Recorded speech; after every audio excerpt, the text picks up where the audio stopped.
For decades, the royal family lived behind a wall of duty, silence, and discipline. Emotions were private, words were measured, and personal truths? They stayed tucked away behind the palace gates. But then, everything changed. In a rare and deeply human moment, Princess Anne, the no-nonsense, fiercely loyal daughter of Queen Elizabeth II and Prince Philip, spoke, and not in the polished language of royal statements. This was different. This was raw. "It stole a bit from my father," she said softly. That one sentence cut deeper than any tabloid headline ever could. For those who knew Anne's typical reserved demeanor, the crack in her voice was louder than any scream. It wasn't rehearsed. It wasn't part of a PR campaign. It was honest, unfiltered, and unmistakably painful. What exactly did she mean? It wasn't about one event or one year. It was about a lifetime. A life of sacrifice, silence, and service. A life lived not for himself, but for the crown. She wasn't talking about a scandal or a headline. She was talking about something bigger. What duty took from her father. The pieces of himself he had to set aside to fit into the shadow of monarchy. The spark of freedom that flickered and faded over time. Because while the world saw a confident consort, the man behind the ceremonies often remained misunderstood. He walked 2 steps behind, but the world never saw how far he had to travel just to keep up with tradition. Anne later reflected. Her words hit a nerve. Across the UK and beyond, people began to see Prince Philip's life with fresh eyes, not as a royal accessory, but as a man caught between his own identity and the demands of being married to a sovereign. Why did Anne choose now to break her silence? Maybe it was the distance of time. Maybe it was watching the world reimagine the monarchy in a new era. Or maybe, just maybe, she owed it to him. To the man who spent over 70 years serving a crown he never wore. Whatever her reason, it shifted something. It turned speculation into understanding. Silence into story. And it reframed the question entirely. Because now, instead of asking why Prince Philip quietly moved to Wood Farm, why he retreated from the spotlight in his later years, or why he sometimes seemed distant in the background of royal pageantry, the question became clear. What was he escaping from? And what, in the process, did he lose? As the dust from Anne's confession settled, the story of her father's life, once polished with tradition, was about to be stripped to its core. Because next, we dive into the man before the crown. A prince torn between 2 worlds, and a boy whose life would shape everything that followed. Shall we go back to the beginning? A prince torn between 2 worlds. To truly understand Prince Philip's quiet departure from public life, or his quiet rebellion, as some call it, we have to go far back. Not to Buckingham Palace, or even to Malta. We need to go back to the beginning. Long before he was a husband, a father, or a royal consort. Before the ceremonies and the crowns. Before anyone cared where he stood. Prince Philip of Greece and Denmark was born into royalty, yes. But he was never raised in it. At just 18 months old, he was smuggled out of a collapsing Greek monarchy in an orange crate. His family, disgraced, exiled, unwanted, boarded a British Navy ship with nothing but fear and each other. He had no country, no real home, no fixed name, no fortune. Just a royal title that meant nothing, and a world that seemed to shift under his feet every few years. His mother, Princess Alice, struggled with mental illness and was institutionalized when he was just 10. His father vanished to Monte Carlo. Philip, the youngest of 5, was left alone. His 4 sisters married German princes and moved away. He became, as one biographer put it, a child of nowhere. From a French villa to a German boarding school to Gordonstoun in the rugged north of Scotland, Philip learned early how to survive. Not just physically, but emotionally. He grew up among strangers, soldiers, headmasters, distant relatives. He didn't just move from place to place. He adapted. hardened, endured. Independence was never a choice. It was a necessity. It shaped him into a man who would never ask for help, who would never complain, who saw vulnerability as dangerous, a man who carried himself with pride because pride was often all he had. And then came Elizabeth. She was calm, sheltered, and born for duty. He was electric, rootless, and carved by chaos. Their connection was unlikely, but real. She saw his strength. He saw her steadiness.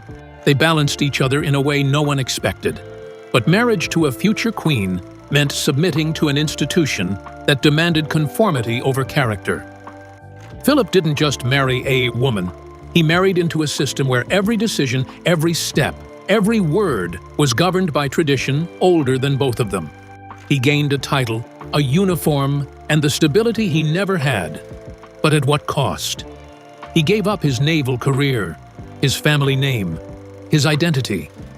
He took the last name Mountbatten, only to be told later that the royal household would remain Windsor. His children wouldn't even carry his name. He once famously said, "I am nothing but a bloody amoeba," when he learned he couldn't even pass his surname on to his own son. The boy who had no home became a man with no name. And yet, he stayed. Not because he was comfortable, but because he believed in service, in duty, in Elizabeth. But deep down, the wounds from his youth, the feeling of being displaced, unheard, unrooted, never fully healed. So when the time came to step back, to retreat to Wood Farm, to live quietly on his own terms, perhaps it wasn't a goodbye. Perhaps it was a return. To silence, to freedom, to the only thing he had ever truly owned, himself. And yet, love has its own power. The connection between Philip and Elizabeth was tested over and over again, but it never truly broke. Next, we return to where that love began, with a teenage cadet and a princess who saw more than a crown. Meeting Elizabeth, a love that defied the odds. It all began on a summer day in 1939. Princess Elizabeth was just 13 years old, wide-eyed, composed, and already trained in the art of discretion. But something shifted when she saw him. Philip, tall, blonde, athletic, a cadet at the Royal Naval College in Dartmouth, a few years older, sun-kissed, and confident in a way few around her ever were. He made her laugh, and not the careful, poised laughter of a future queen, but a real, breathless giggle, the kind that comes from feeling surprised, seen, and slightly undone. From that moment, she was smitten, not in a passing way, but in that quiet, unwavering way only Elizabeth could be. What followed were years of handwritten letters, words exchanged between two very different worlds, his inked with energy, hers with patience. Even as World War II separated them, their bond endured. While Philip served bravely across the globe, Elizabeth waited, faithfully, silently. For Philip, those letters were more than affection.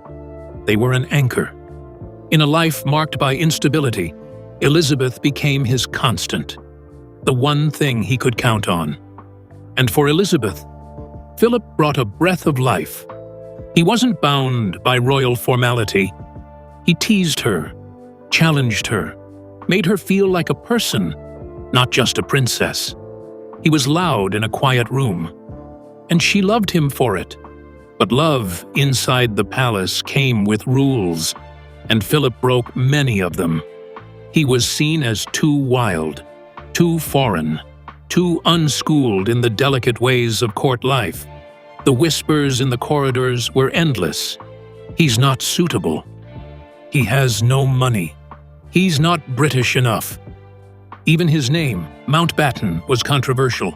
A name anglicized from Battenberg, with strong German ties. A bitter taste for a nation still healing from war. And his sisters? All married to German nobles, some with links to the Nazi regime. It was a public relations nightmare in the making. The Prime Minister had doubts. The Queen Mother hesitated. Even King George VI, Elizabeth's beloved father was cautious. He saw the danger of his daughter marrying someone so unpredictable, so loud, so unpolished. But Elizabeth, she didn't flinch. She had made up her mind. She loved him. That quiet, determined royal resolve kicked in, and no tradition, no title, and no cabinet meeting would stop her. She knew what she wanted, and she waited until she turned 21 to announce it.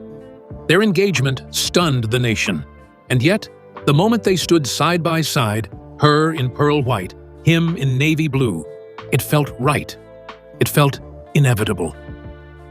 On November 20th, 1947, they were married at Westminster Abbey. The first royal wedding broadcast on television. Millions watched. Many cheered. Some doubted.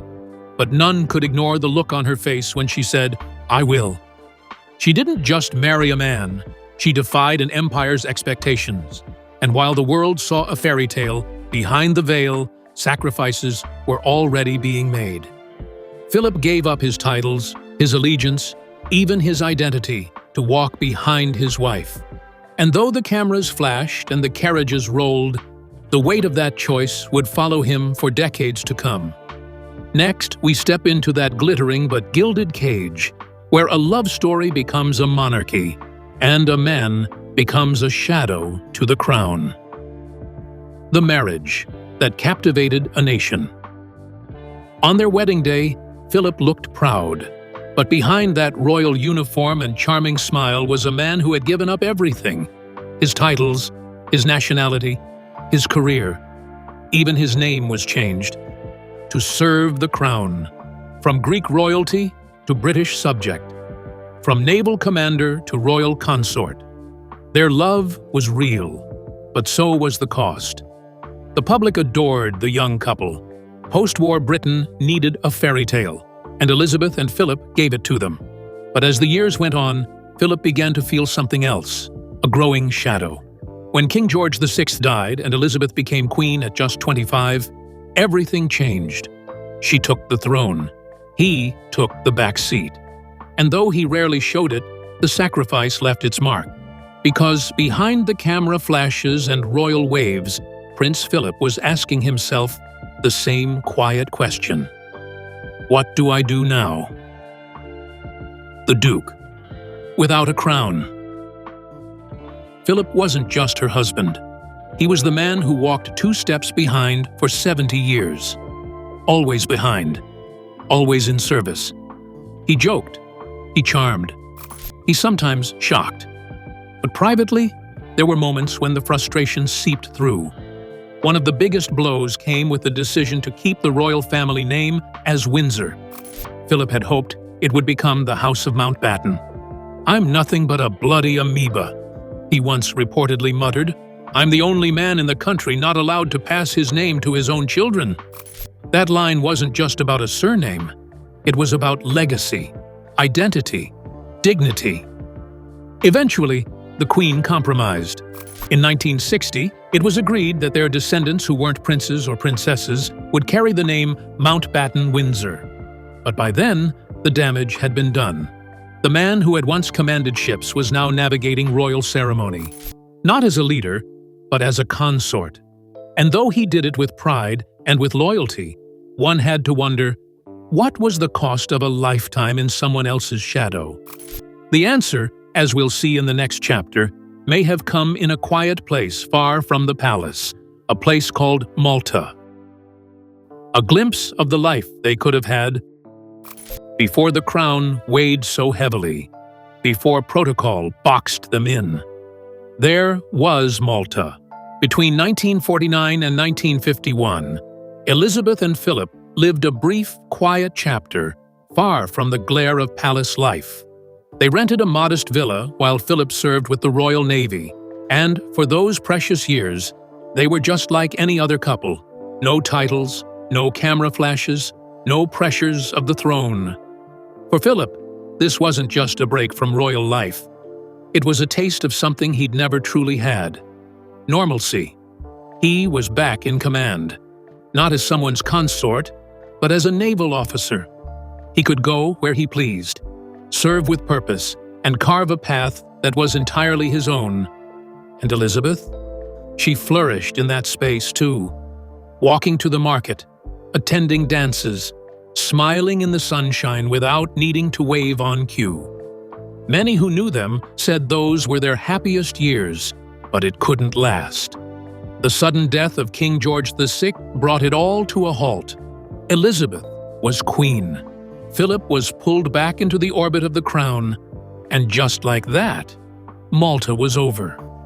The life they shared there became a memory, a what could have been moment, one that Philip, according to those closest to him, never stopped thinking about. That memory, in many ways, became a compass for what he longed for later in life, and perhaps what he quietly walked toward when he finally stepped away. The Mountbatten-Windsor conflict.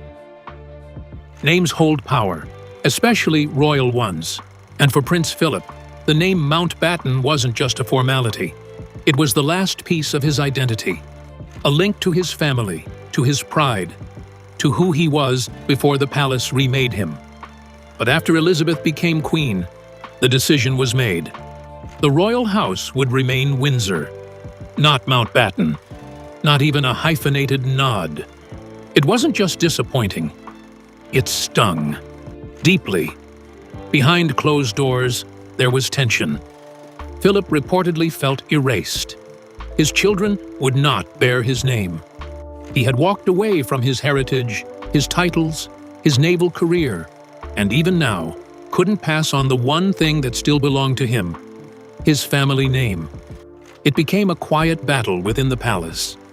For years, it simmered. Then, in 1960, a compromise was reached. Their descendants, not bearing royal titles, would be known as Mountbatten-Windsor. But by that point, some wounds had already formed.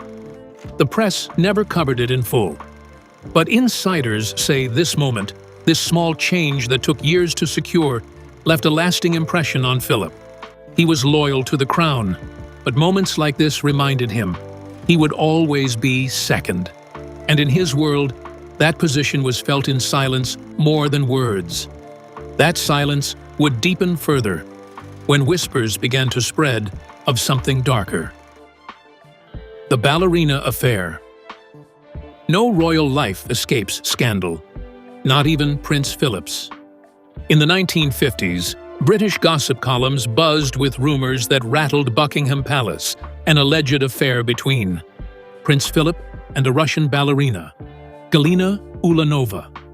She was stunning, enigmatic, a legend on the stage. And while no concrete proof ever surfaced, the story had legs. It was whispered in Parliament halls, passed around in elite circles, and printed carefully between the lines of the press. The royal family never addressed it. The Queen, in her classic manner, showed no outward reaction. But behind her poise, those close to her say there was hurt, not just from the rumor, but from what it represented. A possible fracture in the one relationship that was supposed to be above politics, above scandal, above betrayal. Philip never publicly acknowledged the gossip. Friends insisted he was loyal. Detractors weren't so sure. But the truth? It remained locked in the past. What mattered more was what the rumor revealed, that even a marriage built on mutual respect and duty was not immune to loneliness and longing. And while the palace stayed silent, the rift had already begun to form. Slowly, quietly, but undeniably. This wasn't the end of their bond, but it may have been the beginning of a new kind of distance.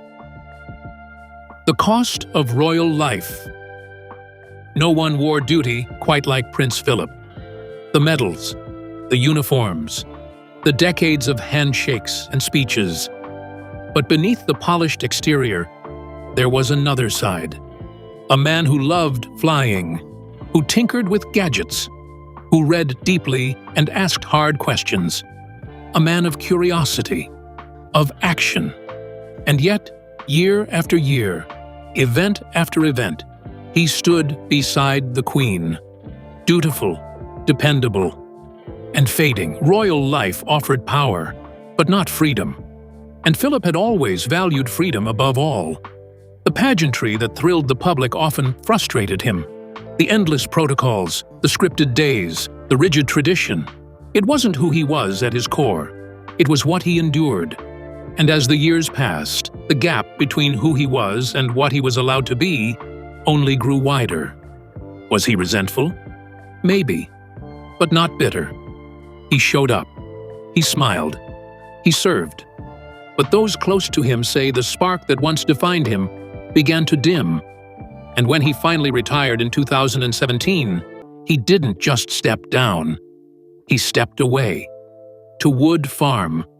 To something quieter. And maybe, for the first time in decades, to something real. The quiet exit. No one understood.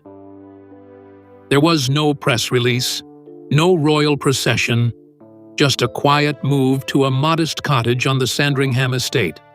Wood Farm. That's where Prince Philip chose to spend his final years. Alone, but not lonely. Far from the red carpets, the palace gates, the ceremonial uniforms. It was his retreat, his peace. At first, many speculated. Was this a quiet separation from the Queen? A rebellion? A breakdown? But Princess Anne would later clarify, it wasn't about escape. It was about balance. They respected each other's needs, she said. After decades of shared duty, perhaps they'd earned the right to live on their own terms. The Queen remained at Buckingham and Windsor, carrying the full weight of the crown. Philip, in contrast, woke to birdsong, tinkered in his workshop, painted and read. It wasn't a break from love. It was a return to himself. And in many ways, it was the life Malta had once hinted at. A life that was his, not shaped by duty, but by choice. Still, to those outside palace walls, it felt like something deeper had shifted. Had the man who spent his life standing beside the crown finally walked away from it? Or had he simply gone home? Was the Queen hurt? For a woman whose every move was studied, Queen Elizabeth remained remarkably unreadable. She never flinched in public, never spoke out of turn, never let emotion override duty. But when Prince Philip quietly moved to Wood Farm, it raised the question few dared to voice. Was Her Majesty hurt? Behind the stoic grace, was there a flicker of heartbreak? The Queen and Prince Philip had been together for more than 70 years. A marriage forged in love, tested by duty, and bound by loyalty. They were rarely physically apart for long stretches. Until now. Suddenly, they lived in separate residences. She in the heart of the institution, he in the stillness of the countryside. To the outside world, it looked like distance. But inside palace walls, insiders whispered that it was something else. Understanding. She knew him, knew that this wasn't abandonment, but preservation. Still, the absence must have echoed. He had been her confidant, her anchor. From coronation to crisis, he was there. The one who walked 2 steps behind, but was never out of step. And now, as she carried the crown alone again, there were no public displays of sorrow, no teary-eyed quotes or grand gestures. But royal aides noticed the quiet shifts. Fewer smiles, longer silences, more moments spent alone. Did she grieve the man? Or the reality that time was catching up? With them both? And as the world began to ask questions, one daughter saw through it all and decided to speak up. He lost so much. Princess Anne has never been one for drama. She's the royal workhorse, the steel spine of the firm. But when she spoke about her father, it was clear. This was personal. He lost so much, she said softly. And in that one sentence, decades unraveled. She wasn't just talking about titles or position. She meant childhood, identity, autonomy. The life Prince Philip lived was one of service, yes, but also sacrifice. As a boy, he was passed between relatives, schools, and countries. His mother institutionalized, his father distant. He had no home to call his own and no parents to confide in. He was shaped by loss and rebuilt by resilience. Then came Elizabeth, a future queen, a future life of ceremony. And once again, Philip gave up everything, his name, his naval ambitions, his privacy, to stand beside her. Anne saw the toll. The world saw a prince. She saw a man. That's why she defended his move to Wood Farm, not as a break from marriage, but as a reclaiming of self. He just wanted peace, she said. A small sentence, a massive truth. And with those words, the public finally saw it too. Not a cold departure, but a deeply human one. Still, that understanding didn't erase the ache of time passing, because in 2020, something brought them back together in a way no one expected. Back under one roof. When the world went still in 2020, so did the royal schedule. Public duties were cancelled, palaces locked down, and life, no matter how royal, suddenly slowed. And in that quiet, Elizabeth and Philip came home. Windsor Castle became their bubble. For months, they were just husband and wife again, free from protocol, public events, and flashing cameras. No court advisors interrupting, no motorcades waiting. Just two people, sharing breakfast, walking the halls, talking without an audience. It was the most time they'd spent alone together in years. To the staff who worked closely with them during lockdown, it felt sacred. The Queen would light up when Philip entered the room. He'd crack dry jokes, and she'd smile like a young woman again. It wasn't grand. It was real. Those months weren't just a reunion. They were a gift. Because deep down, everyone knew. Time was running out. Their final season together wasn't spent in crown and cloak, but in comfort and familiarity. They played cards, read, talked about the old days, and sometimes just sat in silence. Not because they had nothing to say, but because, after 7 decades, some silences say everything. And then came the final moment, the one they all knew was coming, but weren't ready for. His final wish. On April 9, 2021, the world received the news. Prince Philip had died peacefully at Windsor Castle. No fanfare, no elaborate statements.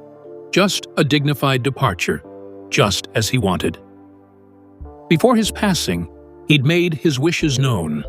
No grand funerals, no drawn-out mourning, just gratitude. For the life he lived, the service he gave, and the love he shared. Princess Anne was there in his final days. She later recalled how clear-headed he remained, how even as his body grew frail, his mind stayed sharp. He didn't want tears, she said. He wanted understanding. His was not a life of glamour. It was grit, endurance, grace under pressure, and his farewell reflected that. The funeral at St. George's Chapel was solemn, stripped down, and quietly powerful. Just 30 mourners, no long eulogies, no royal drama. The Queen sat alone, mask on, head bowed. A widow, yes, but also a woman honoring a promise. And Anne? She carried herself with the same quiet strength her father was known for. His final wish had been fulfilled. No spectacle, just a moment of reflection, of legacy. And maybe, in that stillness, the monarchy learned something. That strength doesn't always need a throne. A love that endured, even from afar. They were never the fairy tale couple. They didn't hold hands in public. They didn't make sweeping declarations. But for 73 years, they stood side by side. And more importantly, they stood strong. Queen Elizabeth and Prince Philip were different in many ways. He was blunt, restless, a man of action. She was composed, methodical, rooted in tradition. But together, they worked. Not because it was easy, but because they chose to. And when Philip moved to Wood Farm, it wasn't the end of that love. It was the evolution of it. They had outgrown the need to prove anything. Their bond had already endured wars, scandals, separations, and global scrutiny. Living apart didn't weaken them. It reminded the world that real love allows space, that respect sometimes looks like freedom. Princess Anne's revelations didn't shatter the royal myth, they humanized it. Her father didn't leave because he stopped loving the Queen. He left because he needed to return to himself, to be the boy who had no home, the naval officer with a mission, the man who had spent his life serving others. In his final years, he chose simplicity, and through it all, their love endured. So, did Prince Philip leave the Queen? Not in spirit, not in loyalty. He simply walked toward peace.